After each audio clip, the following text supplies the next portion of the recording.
Alright, welcome, ladies and gentlemen. Welcome to Ebony Championship Wrestling. Welcome to the podcast where we deep dive all things wrestling from a diverse perspective. Tonight's episode is a special episode as the PLE Payback is behind us. And of course, we need to break it all down. The ECW boys are indeed in the building. I am Jackie Miles. And boys, I couldn't do this alone. Of course, Coach Monte and Griff are here with me. Boys, PLE Payback. What we think? What do we think? Man, it's good to see you, Jackie, Griff. Payback, great night. Obviously, hot crowd in Pittsburgh. Got a chance to see a great show, phenomenal show from beginning to end.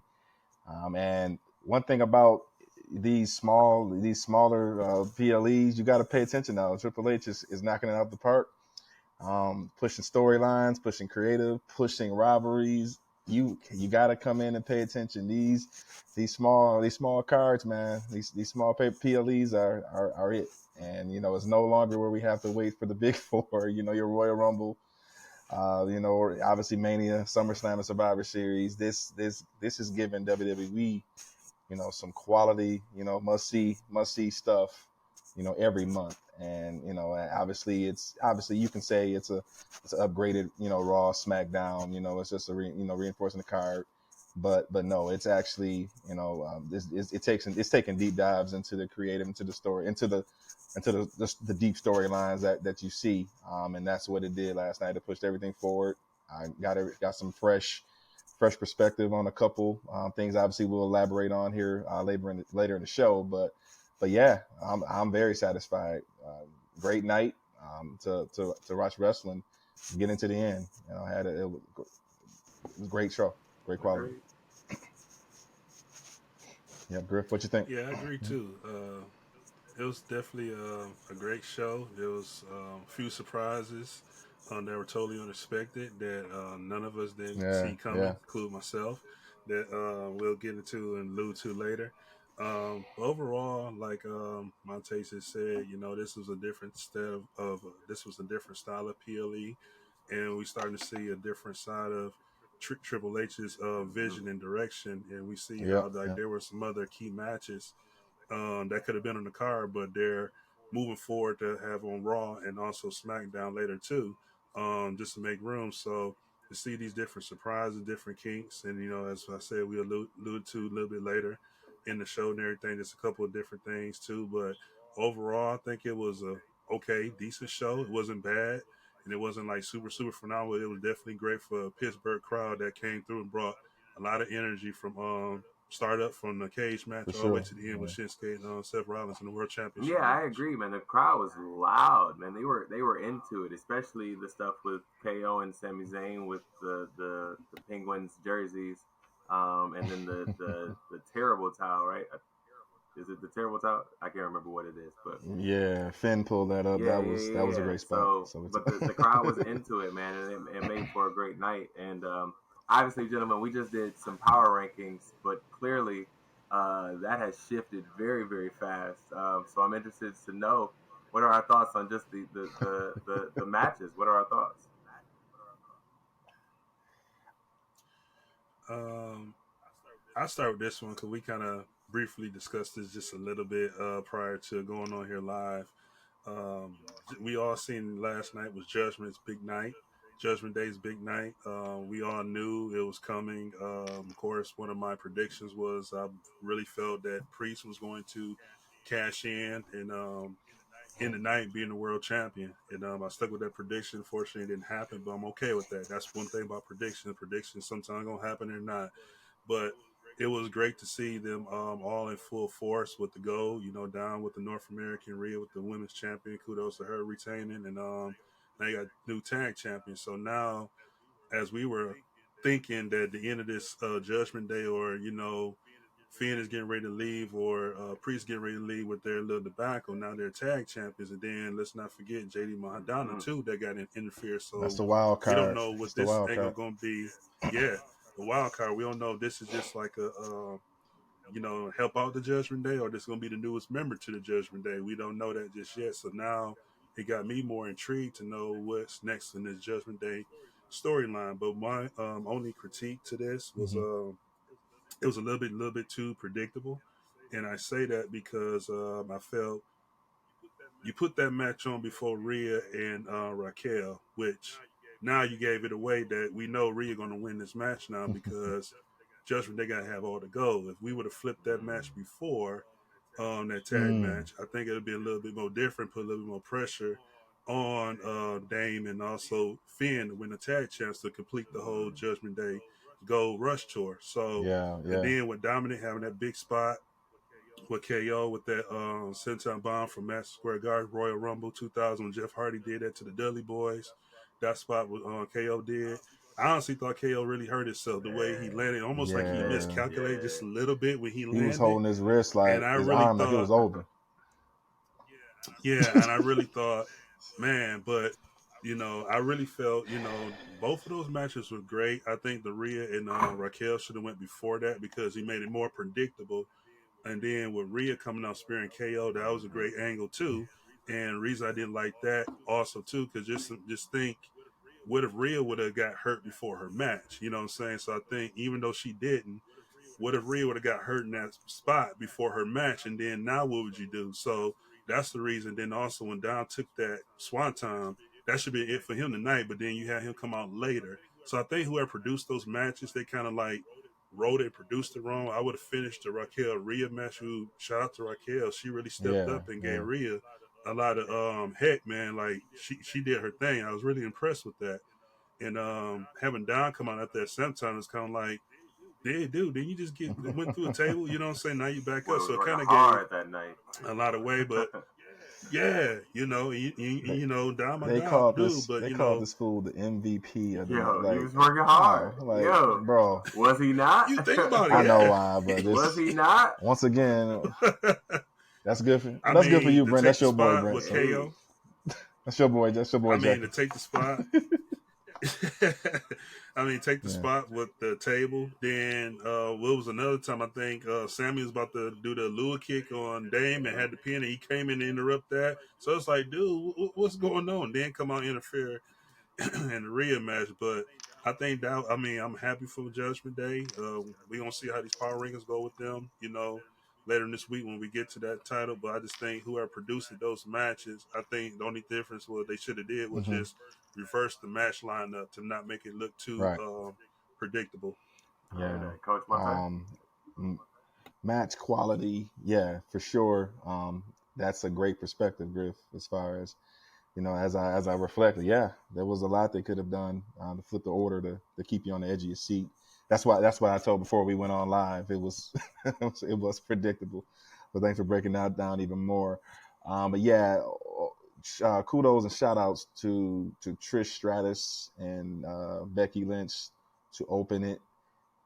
Them ladies did their thing in that cage, and all the mess, all the chaos, all the stupid booking that led up to it. I guess it was worth it, and for them to hold off another, not to put it on the SummerSlam card, okay. I understand why. Give them more time. Guys, Trish Stratus is 47 years old, and she's performing like these young chicks coming in from NXT. Like she's still not afraid to take bumps. She's risking it all. She's controlling the match. She's wrestling botch free. That goes to show you how experienced she is. But the spots, I think that they're callbacks to Victoria and obviously Lita and the things that the ring psychology was there. Them ladies got chemistry, and they put on that was the match that we were waiting for the last however long this feud was, 3 or 4 months.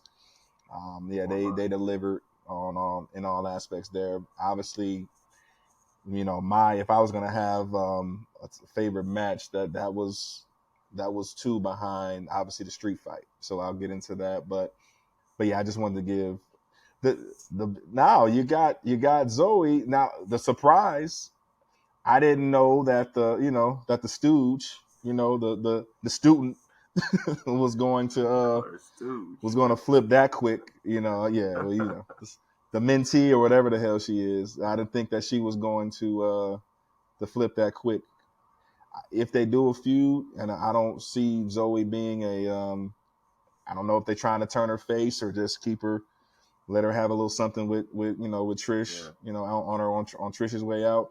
But once again, it's all going back to why Trish did this full circle, making Becky look good. They both look strong, pulling the hell of a match, coming out, use the cage the way it was supposed to.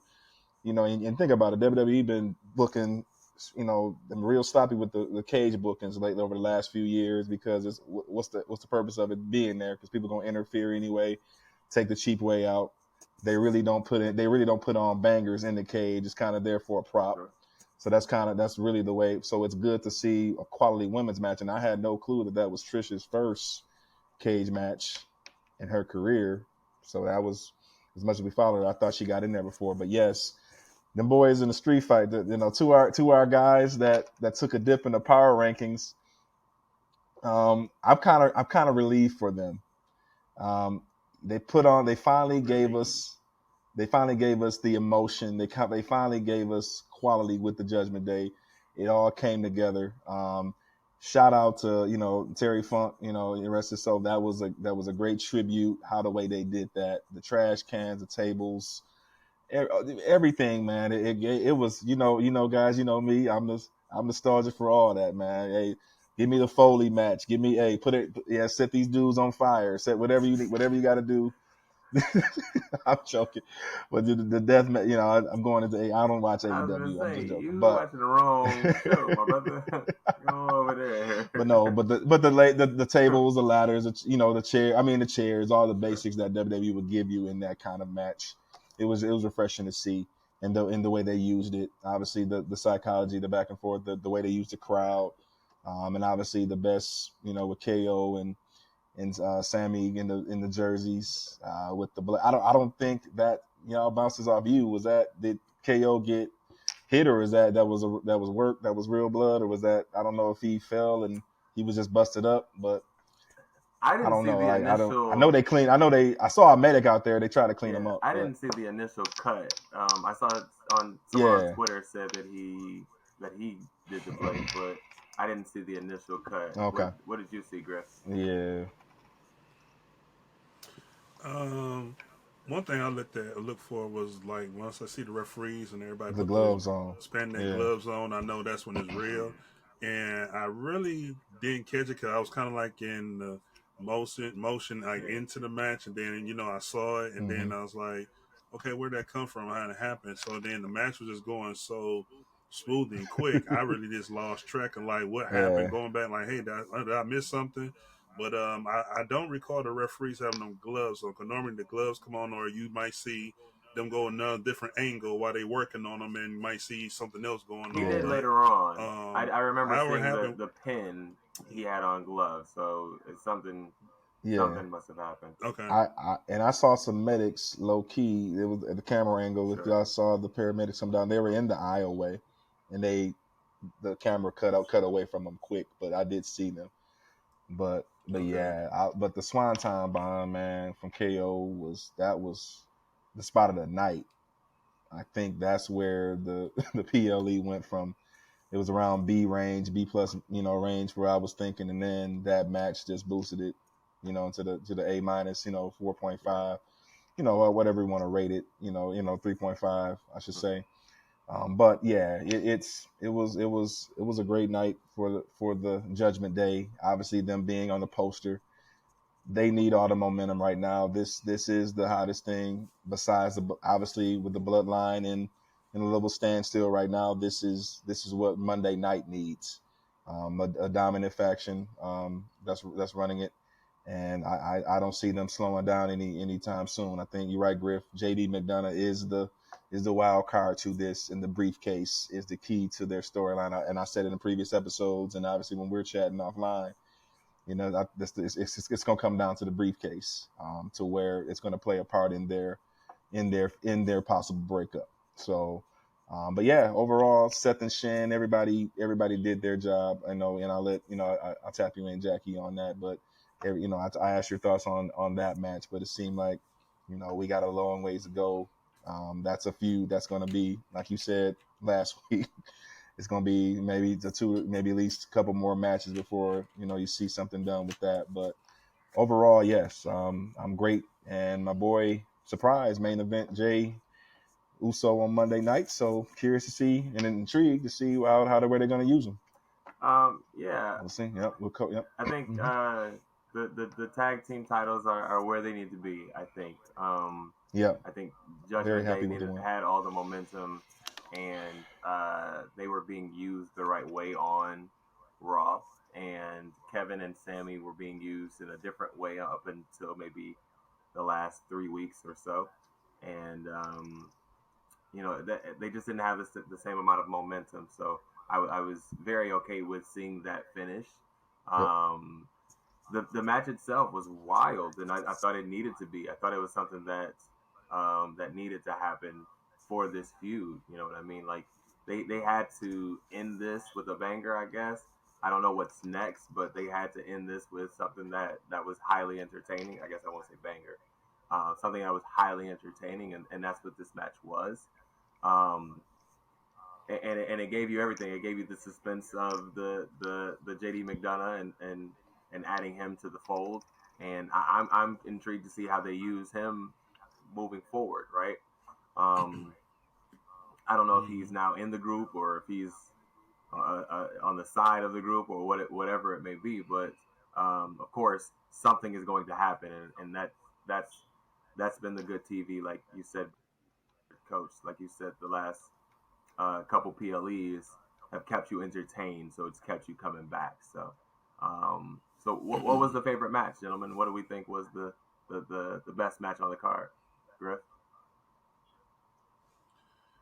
For me, I'm going to open the match, Trish and Becky, workhorses, and like that was one thing I was going to bring into this when it came to this, but Brandon kind of alluded to it is the fact that we have to look at Trish Stratus at 47 years old, close to 50, running the same pace, if not better, than her final run back in the early 2000s before she retired. To come back and open up a show with a crowd that type of energy in a steel cage match and go the distance, was it over 20 something Easy. minutes Yep. Easy. with Becky Lynch, who's well trusted. They didn't take that final move off that third rope, towards the end, and then to open up the show. And then when you end the match, you have that moment between the student and the trainee, with Zoe Starks going back on that. So I won't say that was a surprise. That's like something that it was coming. Just didn't think it was going to That's come that quickly.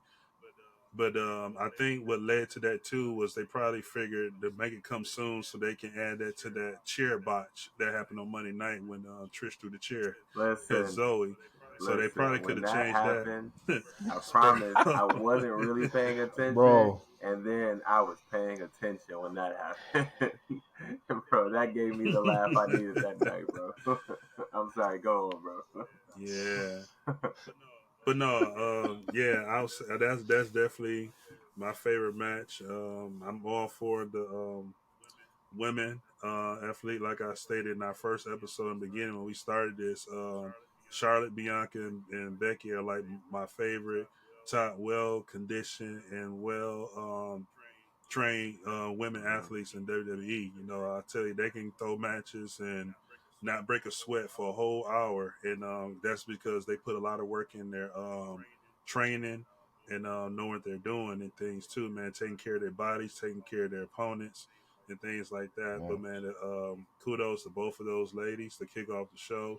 More importantly, Trish. I don't know. This is gonna be like a moment we ain't gonna see Trish for a minute, or she's gonna continue to feud with Zoe going forward. But wherever the next step is, she did a heck of a job. Well, that's what I said. That's why I said what I said to you guys earlier in the day. I texted you guys and said that I thought Trish was going to go over on this one, because I thought she was sticking around for a while. I thought that she's supposed to be here for a while. She's not. This wasn't a one-time thing, and she was going to be done. So that's why now the Zoe Stark thing makes sense to me, because it's like now we're just throwing her into the next feud. Becky can go off and do whatever she's going to do next. So I was very happy with that. That whole thing that turned out. And Brandon, I know you're not a fan of Zoe Stark that much, but I'm intrigued to see what she can do because let's be honest, that main event that she had on Monday night, that was a good match. Like that was a very entertaining match. She was very entertaining. Yeah, she can work. She can work. Yeah, there's a reason that she has exploded up the roster this fast because she was hurt in NXT for a while. So it wasn't like she was down she had there. a bad knee injury or something. So it wasn't like she was down there putting on, match after match after match. She was hurt for a minute, and then she had maybe a couple months, and then they shot her up. So you can see why though, because Monday night she put on a really, really good match. So, Coach, favorite match? Did you have one? Oh yeah, like I said earlier, the street fight. I was between Becky and Trish and then in the street fight, but for the way it went down, and letting, there's a reason why they called him Dirty Dom because he did do all the dirty work that night, and so for him to, he came back twice, like he came back took a Gatorade break and then came back and was taking all the got bumps. to pounding some more, but taking all the bumps. So it just became, it was a 4-on-2 is what it became at the end of the night. As always, at the end of the match. Day, right?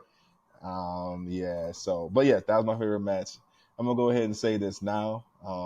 We can go ahead and clip this, but I'm talking to Triple H, your viewers.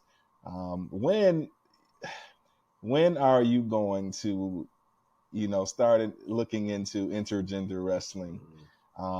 Rhea Ripley has been beaten up on since she's been in the Judgment Day. She has been physical with guys and it's making impact, and it's costing people matches. It costing the titles last night. Rhea just slams. She slams all these male wrestlers. She spears them, does whatever the hell she wants to do, and then they can't give her a bump back. Come on, Triple H. We gotta get intergender wrestling in here because I'm kind of getting furious about it. Like, I love Rhea, I understand it, I know the psychology behind it, but unless China took some bumps. China was doing it back in the day. They let China take some bumps. It's time for Rhea to start getting her her butt kicked a little bit back, a little bit. I'm just, are you calling for the abuse of a woman, sir? I'm not calling for, but it's all on the scope of just, because our girl Candice LeRae, you told me earlier today, Candice LeRae. She made her name. Candice LeRae. She made her name in the match. Right. So I get why, and I've heard numerous potties just really explode on it, and y'all know who I used to listen to. Very, very, very stupid opinion on it, but he was money on it. Like, I'm with him on it. He's tired of seeing Rhea do whatever the hell she wants to do. Get these cheap shots. Give these guys these cheap shots and not get nothing back. So, but let me that's ask my you, only gripe. Like, okay, Coach. Let me ask you this. Let's say he gives you what you want, right? He gives you the intergender match. He gives you Rhea doing whatever. Does that open the door for the rest of the roster? And now, how do you book what's already a troubled women's division? How do you now book that into an intergender situation? You're already struggling to book these women on their own in their own division. So right. How do you book that with what you've already got? It's a case by case basis. It depends on how strong. If that woman is strongly booked, as like Rhea is right now, you got to get somebody booked just as strong on the men's end to where we know they can physically take it and they can protect each other. So I'm saying it's just maybe on a case by case basis. Case in point, it was teased with Dean Ambrose and Nia. Played around with it a while back. If y'all remember that, yeah.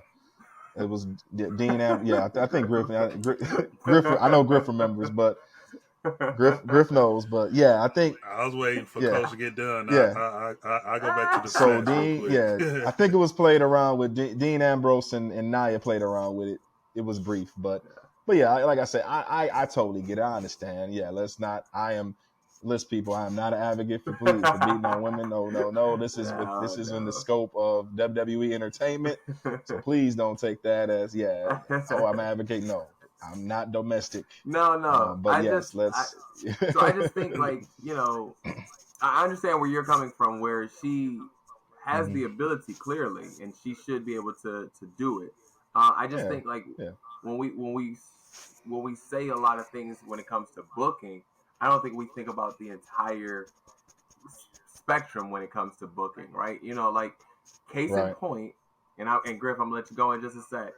Case in point, the reason we got Trish and Becky this time is because people cried and begged and pleaded for LA Knight to be so strong. And we don't get, I said this before, we don't get that when we beg for these things, something else has to drop off, right? And so, Right. thankfully, I don't know that we get the match that we got Saturday. I don't know that we get that match at SummerSlam, because those women were pissed, and they had to show something, and so now we get a whole different match, right? We get a whole different perspective on what this match should look like, because now we Yeah, need to show them why we should have been on the SummerSlam card. Griff?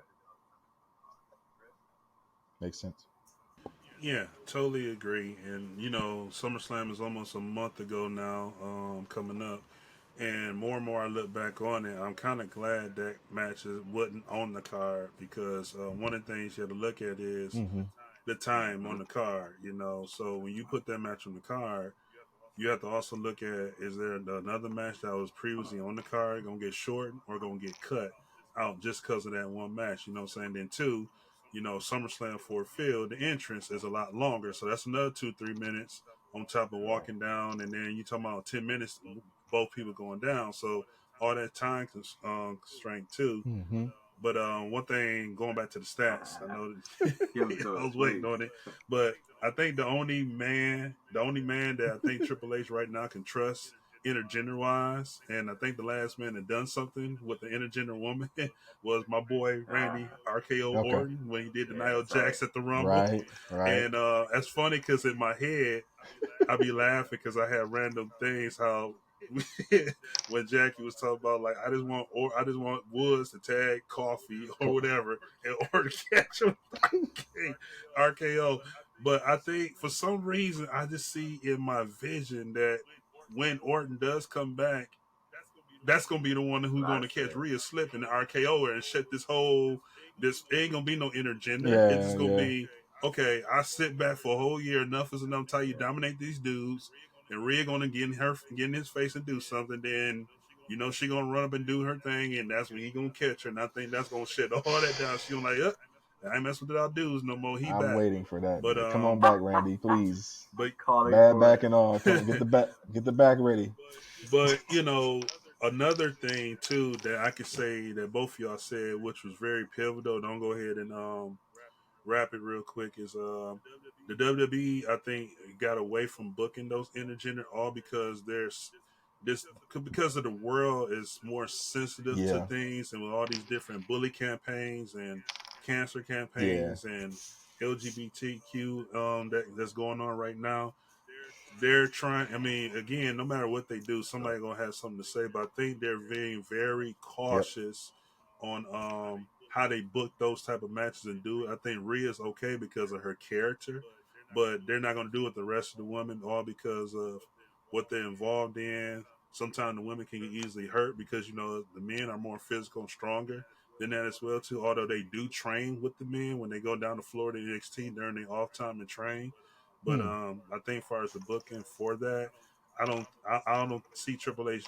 doing it, all because the WWE is so much global. And then you got to think too, the partnership with Saudi Arabia Mm. too, and they're real big on strict with their women over there.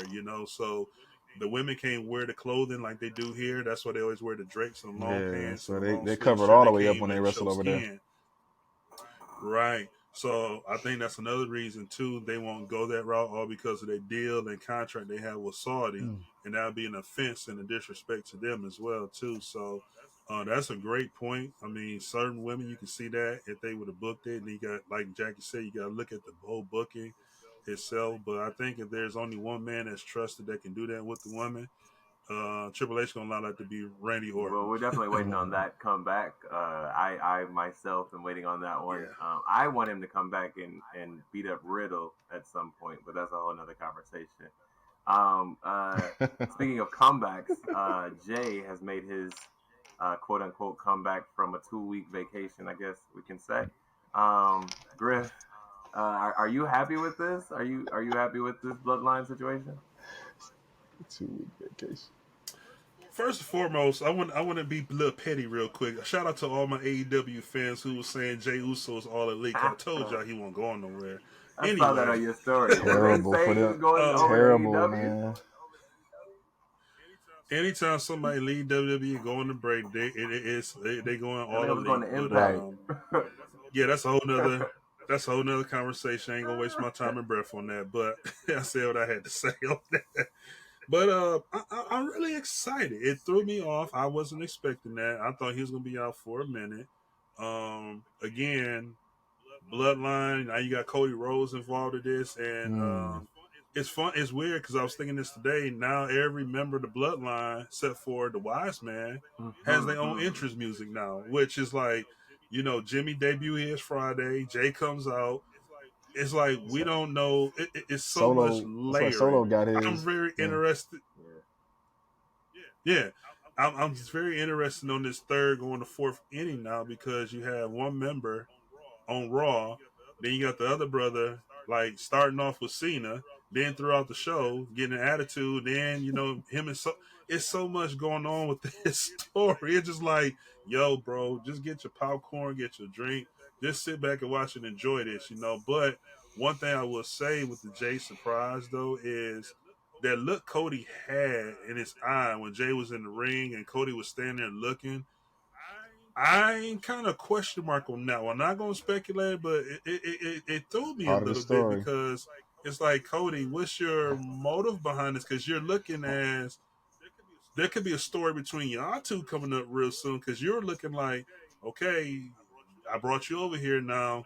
Don't act a fool over here. Because if you do, now and then Jimmy might get upset and say, okay, I'm finna come to Raw too and see what's up with my brother. I ain't hurt. It's so much to the point where it's like, all right, y'all, you know what? Let's take a deep breath. Yeah. We'll see what happened on Raw. The only thing I know for sure going on Raw tomorrow night is the Intercontinental Championship match. Everything else, I have no idea.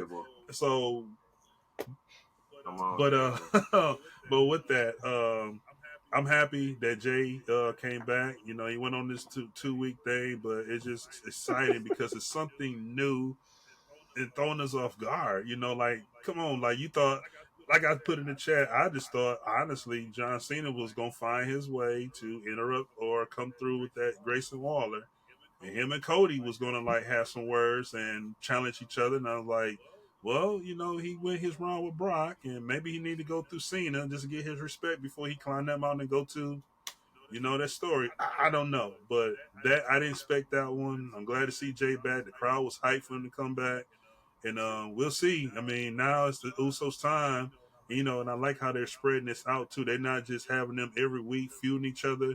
It looks like this match is going to go down probably at the WrestleMania for sure. And to spread it out and slow it down right now, I think this is probably something great that they're doing. And whoever's writing this and booking this, we all for it. We gonna get on this roller coaster, and we all gonna ride on this roller coaster until it ends and see what happens. So, yeah, I'm excited. Coach, are you here for it? Are you here for the Jay return? I'm here for it. Yeah, the psychology is funny now as we do this, and we have to pay more attention to detail. And that was the first detail I seen last night was Cody got out the ring, and yeah, usually he chums it up. He's real chummy, and he's happy to see. He plays them up, but they cut promos and they chat. That's usually Cody's MO. But it seemed like Cody was on something else last night. Promoting him, you bringing him out, but he at the back of his mind, he trying to see, how many crossroads he can give him. What I'm saying? I don't know, but I think that's the beauty. That's the beauty. As Griff said it best. You said it all, Griff, and I'm not going to be, I'm going to be straight to the point. But you said everything that I was thinking. But yeah, it's definitely a fresh feud for Cody on Raw if they want to go that route. There's, like you said, there's options, there's layers they can pull back. A lot of writing to do. But yes, the overarching thing here is that yes, they need to keep, and I think I told you this, Jackie, or I think I text we'll put it in our chat. Yeah, they need to keep Jimmy and Jay separated as much as possible. As you said, Griff, let them breathe. Take the time. There's no need to rush this.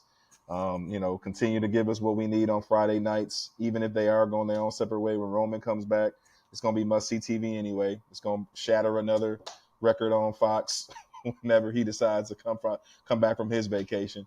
But whatever. I think this is great to bring to push Monday night forward.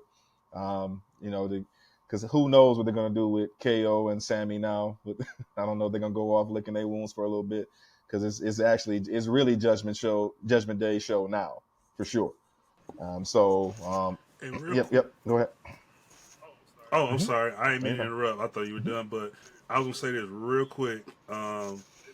It's smart marketing. I always think of what Paul Heyman always say about marketing and business.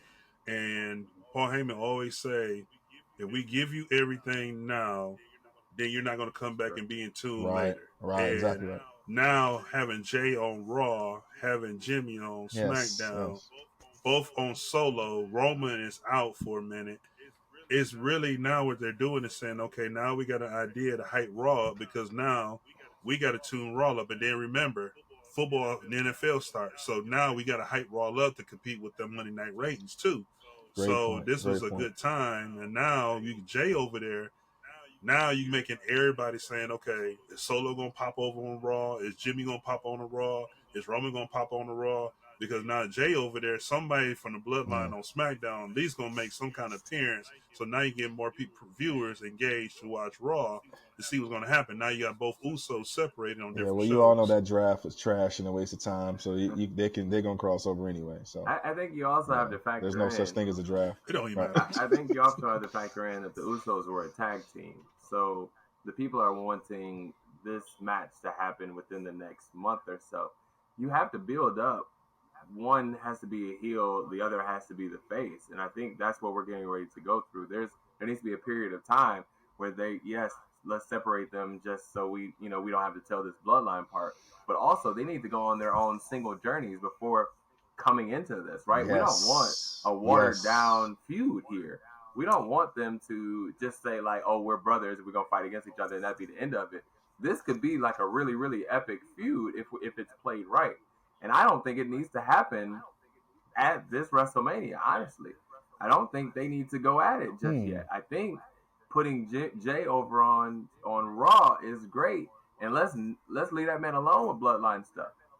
Don't say anything about the Bloodline. Don't talk about it. Don't interact with the Bloodline. Be over here on Raw and build up yourself as a face, because you're main event Jay. But also, we still need to see you outside of all of the stuff that you just did with the Bloodline.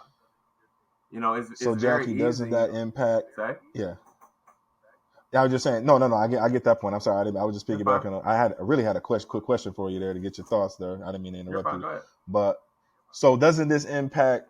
So their transition, this should impact Roman to some degree, or maybe this might also tell us that Roman's going to be off more, longer, because I don't see who Roman can really pick on with now on Friday night. Why not? You know what I'm saying? The possibilities are Yeah, endless, right? right. You just saw the OC interact with Jimmy and Solo, right?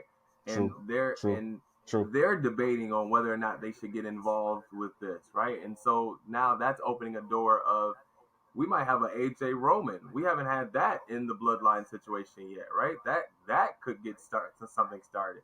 We're headed to Survivor Series. Maybe Solo and them pick on Oh, Jimmy yeah, to the point where they're like, we're not letting you out. Blood in, blood out. We need to go fight the OC, and you got to come help, right?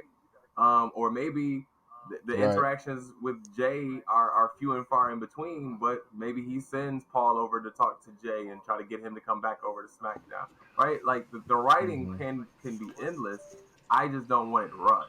I don't think they need to fight at Right. WrestleMania because there's so much more that could be said and done, So Yeah, but in the time and the so much more though, Jackie, it's they gotta feel they gotta find a way to fill Lincoln Financial Field, and I think that's gonna be on the card. I mean, I think they gotta roll the Twins out there. That's just my gut, but What I mean, let's see. yeah. Let's see. Well, It could be through anything on the I'm saying card, when you though, think right? about that time But frame, think about this. right? If he goes away and he has a feud that takes him to WrestleMania that's not Jimmy, are we not in? You know what I'm saying? Like, if he goes over there and Right. him and Cody put on banger after banger, if he goes over there and he goes after Seth Rollins, right? Like, and now that's Seth's opponent at WrestleMania, right? Like, why are we forcing this to happen? He said we're in the third inning. Why are we forcing this to happen and come to an end so fast? Like, there's so many other possibilities that could happen that could send this universe into so many different directions. I don't want us to rush it and say like this has to end.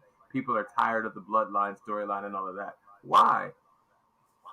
Yeah, Because they're tired of the dominance. It's the same. I think me and you talk about all the time, Jackie, as brothers. People can't stand I the got champions. They lay the Sure. other underdog. That's all it is. Sure. Yep. I got a scenario question, kind of a fantasy, but at the same time, this could be a reality. What if Survivor Series come around and you see on Team SmackDown Jimmy Solo, Lashley, and the Street Profits against Cody, Mm-hmm. Jay, in the Yeah. Judgment Day? Endless possibilities, right? Like endless things. The OC could be involved in Survivor Series, right? It's so many different things that they could build up that doesn't have the bloodline ending, right? Maybe it just has like a pause on the faction itself fighting each other, but the bloodline never stopped. Like you said, the It's storyline already is constantly going. No. It's already Bloodline's already in a holding pattern, right? Rightfully so. It's always in a holding pattern because Roman doesn't come to work, so it's constantly, Well, lately, definitely you know? lately, yeah. Since he's been since SummerSlam. I just mentioned his name, and so I'm intrigued to know what you guys thought of the Shinsuke and Seth Rollins match. Can I say this? We're getting a different type of Shinsuke, and I'm excited for it. So much so that this man put out an anime promo, and absolutely 1000%, 100%. Let's go with that. He's Yeah, going. was dope. He's going up in my power rankings. I'll put him there, so I might as well just start. Of course, there's gonna be some movement, of course, but go ahead. Yeah, I told you. I said this match will move him up, and it rightfully so. Yeah. The anime was awesome. Like I said, I read some stuff today, just reading other people's opinions and just curious. Yeah, the anime made it seem like when they do special effects like that, are you going to drop? Are you going to win the belt tonight? Who knows? But I felt that everything to rebuild his character for what he should have been, the King of Strong Side, what he was, projected to be coming into WWE. But as you said, Jackie, that other side that WWE never tapped into. Us showing him that those quick strikes, him, doing more of that background. I'm not sure what the study is. I don't want to say jiu-jitsu, take whatever he's doing in the gym. Yeah, that's what it is. Right. So, but yeah, to show all of that and to showcase that and to put that in video packages and to bring that into the match. I thought it was great. Oh, the match was what and let's talk about the match itself. The match was good, is what I expected. I expected, two ring technicians, two pros that are great at their craft to give Pittsburgh a show, and that's what they did. To your point, the vicious side. Obviously, I talked to you about this earlier. The back angle, Seth's back. When I first heard that, I didn't know if usually when they play on injuries, you guys know this. They're probably going to take some time off or drop a belt, all of that. And I was kind of like, well, wait a minute, this is too soon for him to drop it. I counted the months. I was like 1, 2, 3.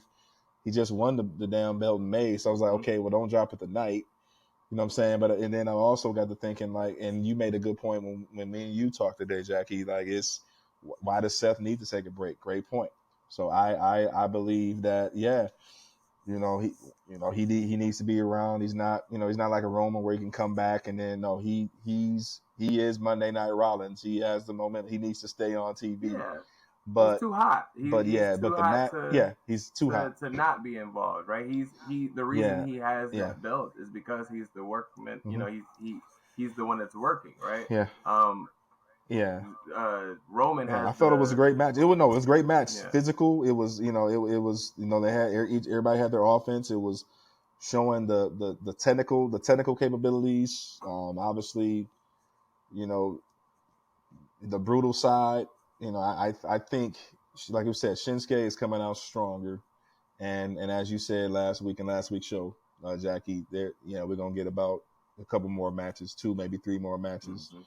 In this feud, because I guess it was rumored. I guess I was reading that that when they went out the air, Shinsuke did attack him again. So yeah, Griff, what do you think? it's more work to be done. But yep, good job.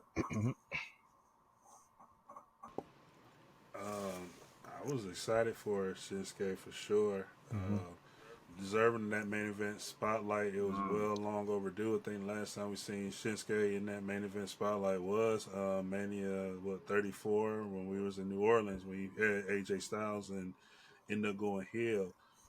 But this whole new creation, going with the anime, the kickoff, the entrance, of course, with that electric crowd and that sing along with that. But he had that different look. I'm always looking at competitors' look, just like I alluded to about Tez on our last show. Had that Mamba look. Shinsuke had that look like he's here, he's ready to go to work. He wasn't doing all that, dancing and laughing and joking, silly, kind of playing that mind game. He was like it was something different about him, about this look, man, that very captivated my attention, especially like got me intrigued into this match.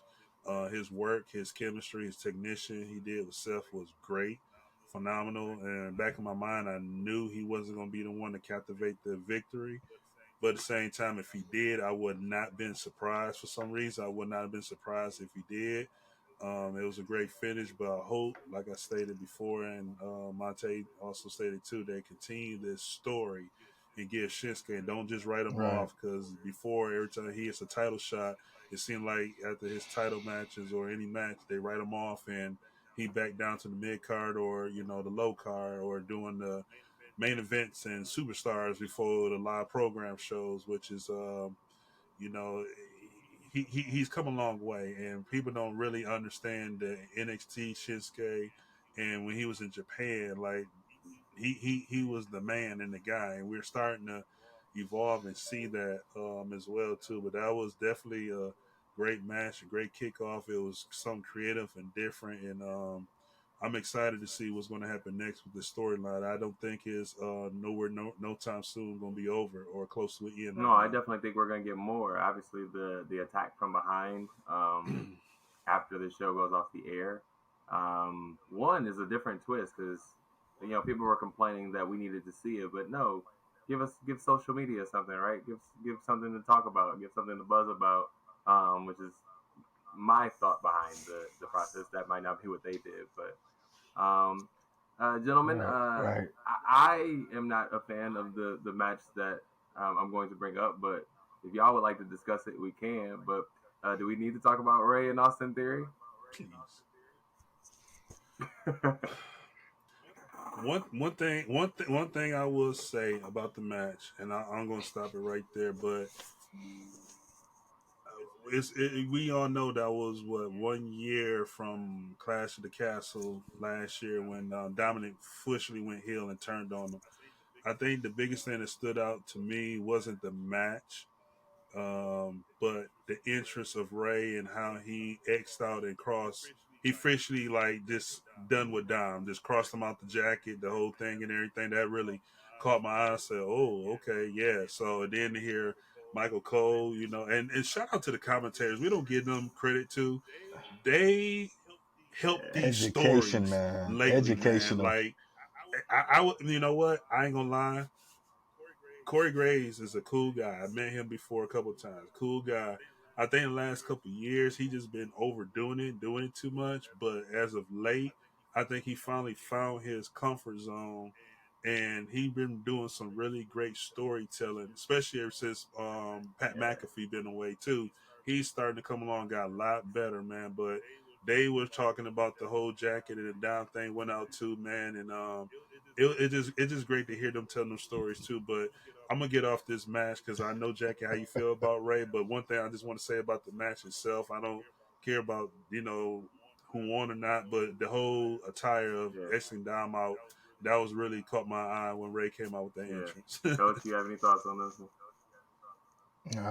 No, I knew that Austin, he was granted his rematch clause. It could have been on SmackDown, but yeah, I'm here for Ray's reign. If they want to give him a little, they're still giving him his flowers on his way out. I mean, I'm here for that. Obviously, this is just to make the LWO, that he's trying to establish that stable. I think that's the only reason I can see them keeping it, keeping his belt on him for now. They can't get out the blocks. But I'm really. What's that? LWO, they can't get out the blocks. You know what I mean? Like it seems like, man, that's a whole faction, making them relevant, and they can't do anything that makes us say like, oh, more LWO. Like keep us invested. Yeah, there's nothing that says I need to watch them. Yeah, so obviously, like I said, that's the only thing that's keeping that faction relevant, and that's all I can see. Yeah. The match, like I said, it was a normal SmackDown match in rhythm. Obviously, Austin, looking powerful. Nothing special with Theory. Theory's obviously he's an athlete. He's a future. He's a future. He's great athlete. Solid, strong as an ox. And he showed that. And I think they had their high points. Obviously showing each of their strengths. But that's all it was. It wasn't really, in the high spots. It was your normal SmackDown match, and Ray winning that the way he won. But yeah, it's strictly to keep the LWO relevant. Yeah. Okay. Let me ask you this: what was the biggest surprise of the night? What was the thing that jumped out to you, Griff?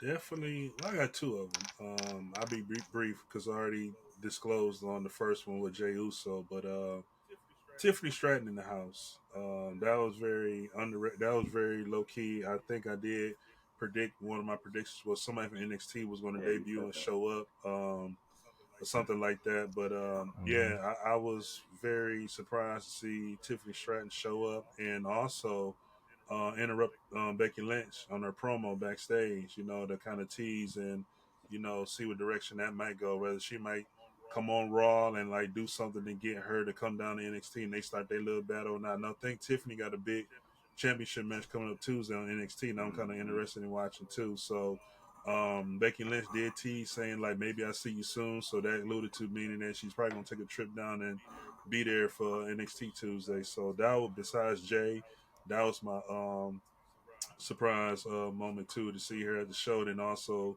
be part of the show backstage with Becky Lynch and that promo. You and I were discussing like Tiff doesn't have a lot of competition down there, and so it's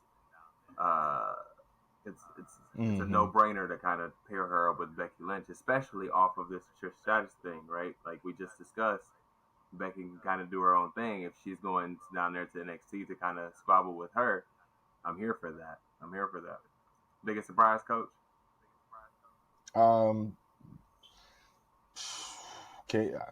Really just KO and Sammy dropping the belts. Yeah. That soon after Mania, when you taking it back, and when you think about them hardcore, the hardcore Canada fans, I'm sure was disappointed. But obviously, you said it, Jackie. You have to with those belts, man. You gotta keep us invested in, week to week, and you gotta be must see TV, and you have to be booked a certain way. And I just think that they just caught a raw deal. Obviously, what I said on our last episode. Just KO getting hurt, just timing, man. Sometimes it's just they just need a fresh, a hard reset. Yeah. Hopefully they get their momentum back. But but yeah, just the the way they lost and how soon, that was a shocker. Yeah, that kind of. Yeah. Go ahead, Let's Griff. look at this. You're good. Oh, sorry, my friend Jay. I was just gonna loot this real quick. Let's just look at this too. Now looking back on it, you got Jay returning and coming to Raw.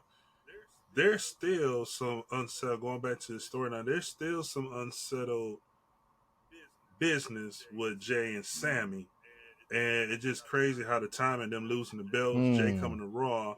Could we also see Jay and Sammy try to rekindle the day and Sammy come up and say, "Hey, I told you it's going to happen. I can thank you." Then KO is in the back, kind of like, "Oh, here we go." So this could be the end of the KO and Sammy thing just because of Jay is over there. So I just wanted to add that real quick. I was like, well, maybe that could have been the perfect timing for them to drop it because Judgment Day just finna blow, and that could be part of that next Absolutely. storyline 6 too. months, But 6 months of them together, and yeah.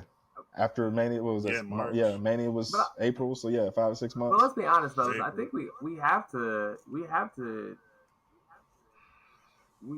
to kind of pay off Sammy for the work that he did over that year or whatever it was, right? Coming out of the match with the Jackass dudes out of that WrestleMania, and then joining the Bloodline, and then all of that was off of him, right? Nobody was writing like, okay, and then Sami Zayn joins the Bloodline, right? He did that all on his own, Right. and it built up so much so that he was a main event guy, right? Like everybody would have been okay if Cody would have, if the story wouldn't have been Cody, it would have, if it would have been Sami Zayn, everybody would have been fine with it, right? So then you have to realize like that's momentum that was organic, that's momentum that wasn't pre-thought of, like so they had to pay them off some way somehow, and giving them the tag titles just seemed right. And so coming out of that, for them not to have any writing around it or have any booking around it or any story around it around them makes sense. It's just that we expected more from two really really good talents, I guess. When especially getting those the momentum that they had, two really really good talents, and then for them to like fall off the face of the earth like that was kind of But KO's natural heel, man. He can't do face for too long. I mean, so yeah. I mean, he at the end of the day, he's a natural heel. Yeah. So. But most of the time, it's KO going heel and turning. Have we ever thought or seen That's what just Sammy? gave me pause. Yeah. I think I always been thinking, even when they came together, I said this probably gonna be, if they break up, this gonna probably be the time Sammy's gonna flip that switch and go heel and break this up. And I still gonna believe that unless seen otherwise, that it has to be Sam because KO is known for always going heel, and I think that's gonna throw the fan base off because we all know KO is that heel, that natural heel, but we're not thinking about Sam might be the one to flip the script and and we kind of got that tease a little bit too when he smacked Roman in the back with that chair at the Rumble. You know what I'm saying? Like, God, dog, that was some Attitude Era loud echo, bro. Like, if you heard that thing through the Alamo Dome, bro, it was like, God, dog, all the 10, 15-second delays, like, bro, you hit him with the chair, but it was like 15 seconds later before we heard it up here. Bro. What's the overall thoughts of the PLE, gentlemen? What's the overall grade? Let's go 1 through 5. 1 being this was an okay, and 5 being this was a great pay-per-view.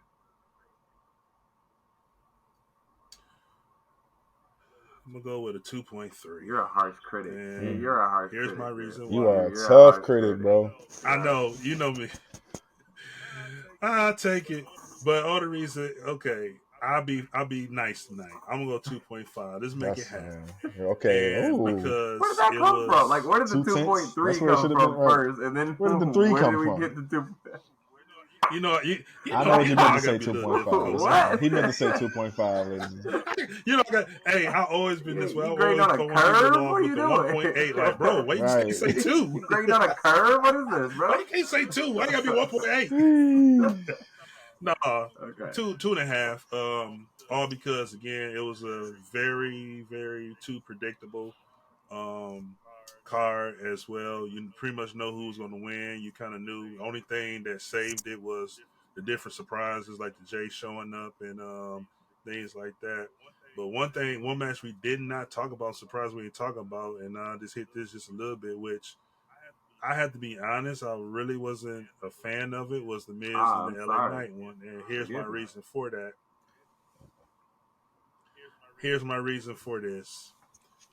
I wasn't expecting John Cena to be the special referee because once he was special referee, I just knew LA Knight was going to win the match.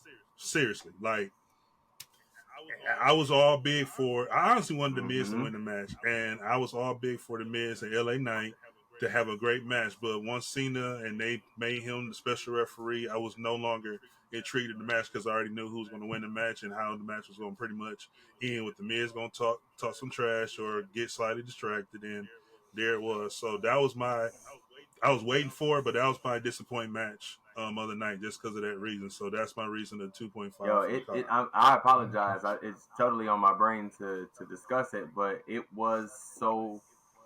I'm with you, Courtney. Once he got involved, it was like, okay, now it's WWE. Now it's not. It's no longer two guys, right? Now it's a wrestling entertainment thing, and we're looking to get this specific shot. We're looking to get this specific angle.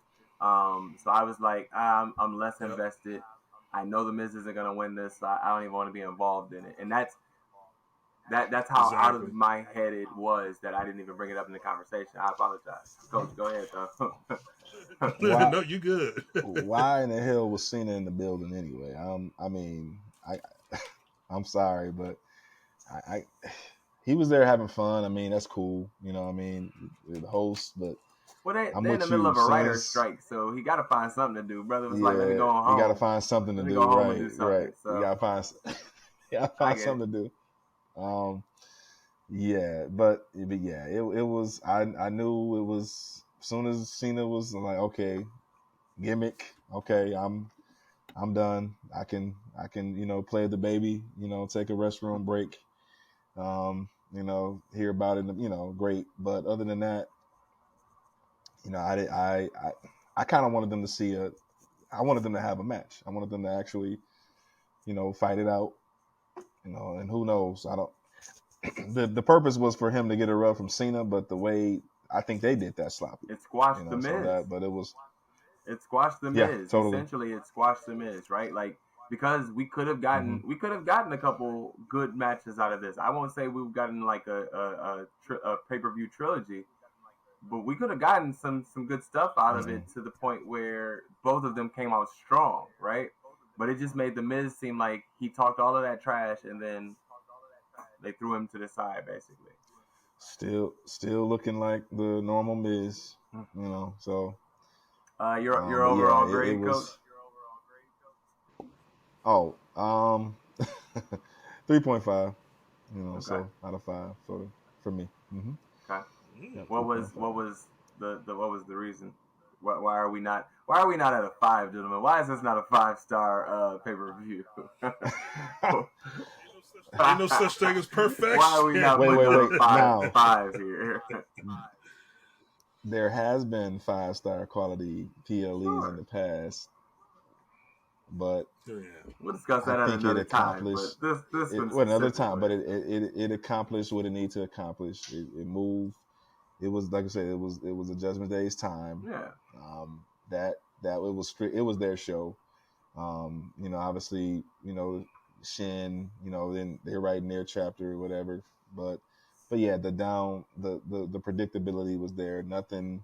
There was nothing earth shattering. That, like I said, it was kind of a pumped up, a beefed up, Raw or SmackDown. But it was still some good things that came out. So that I always consider those PLEs. But yeah, it didn't knock me off my feet. But yes, the laws there, the Cody and Jay deal, the obviously the Cena LA Knight Miz debacle.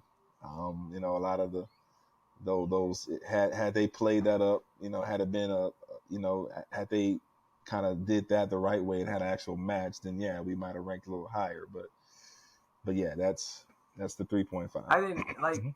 So here's the thing. I wanted two things to happen differently. Number one, I didn't need the Grayson Waller effect. Like it didn't do anything for me that no need.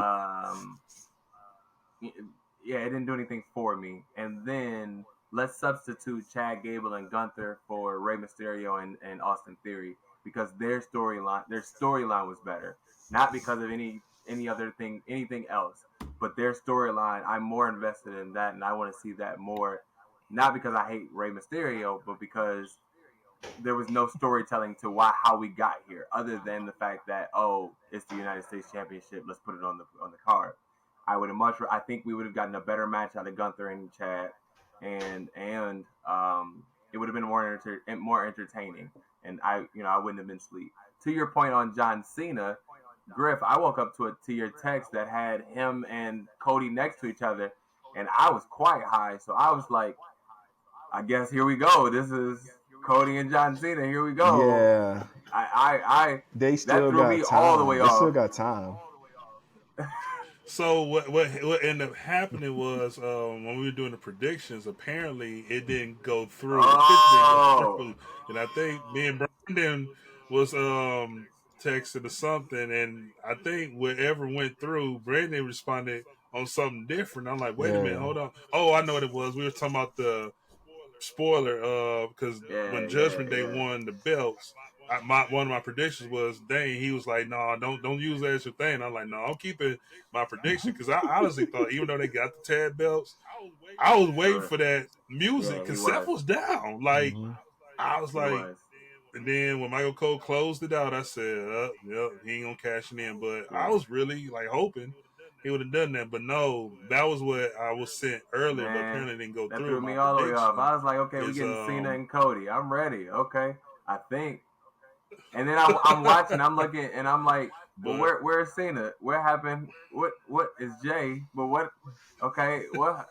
I was highly confused, literally highly confused, bro.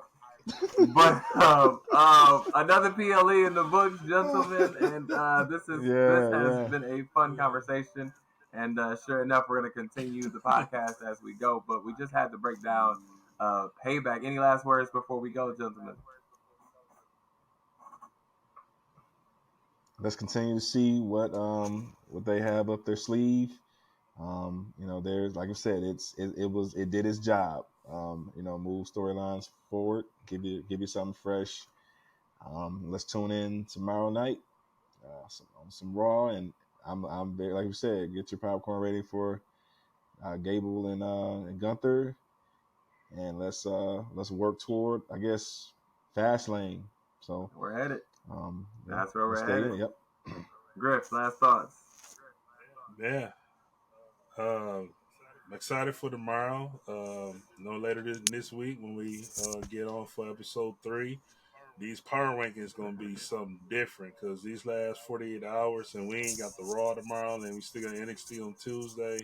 I already booted a few off my power ranking list already. I'm just gonna New keep Day it real does not rock, people. New Day does not rock. Here you go back to hating again. Here you go back to hating again. My thing is I'm excited for tomorrow. Not only see how this Jey Uso is going to be, but more importantly, this Intercontinental match because we're right at that line of the Honky Talk record. Tomorrow's Labor Day too, so there's no telling what's in store. I will predict and say if Gunther and Chad Gable is the last match, Chad Gable is going to be the new Intercontinental Champion. That's the last match on Raw tomorrow night, and you hearing that from me first. All right. That's a prediction, and I'm intrigued by. So here we go. Well, ladies and gentlemen, we appreciate y'all for checking in on us, and we will be back with you on next week as we discuss all things WWE and all things wrestling. We hope y'all had a good time. Make sure you like, share, and subscribe. And we will catch y'all next time. The ECW boys are out.